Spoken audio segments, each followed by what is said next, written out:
మురికిలో ఉన్నంత మాత్రాన బంగారం విలువ తగ్గదు. సింహాసనం మీద కూర్చున్నంత మాత్రాన గాడిద గుర్రం అవ్వదు. అలాగే నిన్ను అర్థం చేసుకొని వారి దగ్గర నీ విలువను వెతుక్కోకు. విలువ తెలిసిన వారి దగ్గరే నీ వ్యక్తిత్వానికి నిజమైన గౌరవం ఉంటుంది.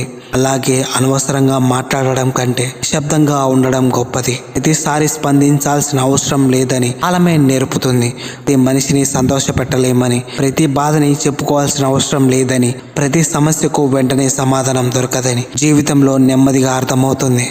ఒకప్పుడు అందరి అంగీకారం కోసం వెతికిన మనస్సు తన ప్రశాంతత కోసం మాత్రమే వెతుకుతుంది. ఎందుకంటే జీవితంలో గొప్ప విజయాలు చప్పట్లతో కాదు, మనసుకు దొరికే ప్రశాంతతతో ఉంటాయి. చివరిగా ఒక్క మాట, జీవితం అంటే అనుకోకుండా వచ్చే అదృష్టం కాదు. దెబ్బ మీద దెబ్బ తిన్నా వెళ్ళి నిలబడే ధైర్యం ఉండాలి. ఓడిపోవడం ఓటమి కాదు, ఓడిపోయినా కృంగిపోకుండా నిలబడటమే అసలైన గెలుపు.